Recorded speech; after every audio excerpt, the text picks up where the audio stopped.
ফি জান্নাতিন ইয়াতাসাআলুনা আনিল মুজরিমিন। তাফসীরে ইবনে কাসীরের মধ্যে আসবে জান্নাতীরা পরস্পর বলাবলি করবে, জান্নাতীরা জাহান্নামীদেরকে জিজ্ঞাসা করবে। আল্লাহ তাআলা কত সুন্দরভাবে এই কথোপকথনের কথা আমাদেরকে জানায় দিয়েছেন। ফি জান্নাতিন ইয়াতাসাআলুনা আনিল মুজরিমিন মা সালাকাকুম ফি সাকার। মুজরিম তথা পাপী জাহান্নামীদের কাছে তারা জানতে চাইবে, মা সালাকাকুম ফি সাকার, কোন জিনিস তোমাদেরকে এই জাহান্নামে আনলো। জাহান্নামীরা বলবে, আমরা মুসল্লি ছিলাম না, আমরা মুসল্লি হব। মুসল্লি শুধু নিজে হলে হবে না, অধীনস্থদেরকেও মুসল্লি বানাতে হবে। নামাজ কত বড় গুরুত্বপূর্ণ ইবাদত রাসূল আকরাম সাল্লাল্লাহু আলাইহি ওয়াসাল্লাম জানায় দেন, আস-সালাতু ইমাদুদ্দিন, মান আকামাস সালাতা ফাকাদ আকামাদ-দ্বীন ওয়া মান তারাকাহা ফাকাদ হাদামাদ-দ্বীন। নবীজি সাল্লাল্লাহু আলাইহি ওয়াসাল্লাম বলেন, নামাজ হলো দ্বীনের স্তম্ভ। মান আকামাস সালাহ, যে নামাজ কায়েম করে সে দ্বীন প্রতিষ্ঠা করে। সুবহানাল্লাহ। নবীজি এরপরে বলেন, ওয়ামান তারাকাহা আই ওয়ামান তারাকাস সালাতা ফাকাদ হাদামাদ-দ্বীন, আর যে নামাজ ছেড়ে দিল সে দ্বীন ধ্বংস করলো।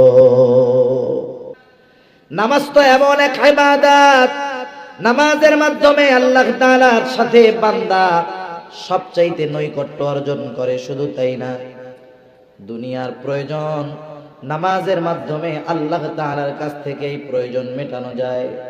সালাতুল হাজতের মাধ্যমে দুনিয়ার প্রয়োজন মেটানো যায়। শুধু তাই না, নামাজের মাধ্যমে আল্লাহ রাব্বুল আলামিনের সাথে বান্দা কথোপকথনে লিপ্ত হয়ে যায়। فأما من أوتي كتابه بيمينه فيقول هاؤم اقرءوا كتابيه। আল্লাহ রাব্বুল আলামিন বলেন, فأما من أوتي كتابه بيمينه, ডান হাতে যে কিতাব পেয়ে যাবে, আমলনামা পেয়ে যাবে, فيقول هاؤم اقرءوا كتابيه, সে আনন্দে মানুষদেরকে বলবে, এই যে আমার আমলনামা পড়ো, আমার আমলনামাটা পড়ো। ছোটবেলায় আমরা যখন স্কুলে পরীক্ষা দিতাম, আমাদের সময় পরীক্ষার প্রশ্ন যেই উত্তরপত্রের মধ্যে লিখতাম, আমাদেরকে ওই উত্তরপত্রটা ফেরত দেওয়া হতো বাসায় নিয়ে দেখানোর জন্য। যার পরীক্ষা ভালো হতো 100-র মধ্যে 80, 90, 95, 95, 100 পাইতো। ও বন্ধুদেরকে দেখাইতো আর বলতো, দেখো আমি কত সুন্দর উত্তর লিখেছি, 100-র মধ্যে 90 পেয়ে গেছি। আর যার পরীক্ষায় ফেল, ওর খাতাটাও কাউকে দেখাইতে চাইতো না। ও খাতাটা লুকায় রাখতো, বাড়িতেও গোপন করতো। বাড়ি থেকে বারবার জিজ্ঞাসা করে, কই অঙ্ক খাতা দিছে নাকি? বলে না, এখনো দেয় নাই। কারণ কি করছে? ফেল করছে। আনন্দে আমরা যেমন ওই প্রশ্নের উত্তরপত্রটা দেখাই, আমলনামা ডান হাতে পাওয়ার পর আনন্দে সে বলবে, আমার আমলনামা তোমরা পড়ো। এখন সে আমলনামা ডান হাতে পাওয়ার কারণটা সে বর্ণনা করবে। 100-র মধ্যে 95 কেন সে পেয়েছে? কারণ পরীক্ষা ভালোভাবে দিয়েছে, লেখাপড়া ঠিক মতো করেছে। এইবার সে বলবে, ইন্নী যানানতু আন্নী মুলাকিন হিসাবিয়া, আমি এই ব্যাপারে দৃঢ় ধারণা রাখতাম যে আমাকে হিসাবের সম্মুখীন হওয়া লাগবে। দুনিয়াতে আমি এই বিষয়ের উপরে দৃঢ় বিশ্বাস রাখতাম, সেই জন্য দুনিয়ার আমল আমি সুন্দর করছি, এই জন্য ডান হাতে আমলনামা পাইছি। সে খুশি হয়ে গেছে।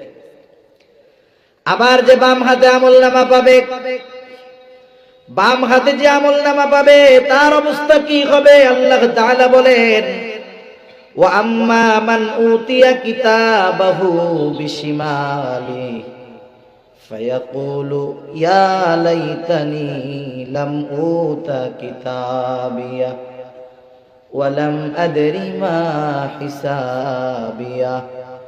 যে বাম হাতে আমলনামা প্রাপ্ত হবে সে বলবে, হায় আমার দুর্ভোগ, লাম উতা কিতাবিয়া, আমি যে এই আমলনামা যদি না পাইতাম কতই না ভালো হতো। সে আফসোস করতে থাকবে, ওয়ালাম আদরি মা হিসাবিয়া, আমি আমার এই হিসাবের ব্যাপারে যদি না জানতাম কতই না ভালো হতো। সেই দিন সে আফসোস করবে, কিন্তু করার কিছু থাকবে না। ডান হাতে আমলনামা প্রাপ্ত মানুষগুলা হবে জান্নাতি। বাম হাতে যারা আমলনামা পাবে, দুনিয়ার মধ্যে সে যে কর্ম করেছে সেই কর্ম অনুযায়ী তাকে প্রতিফল দেওয়া হবে।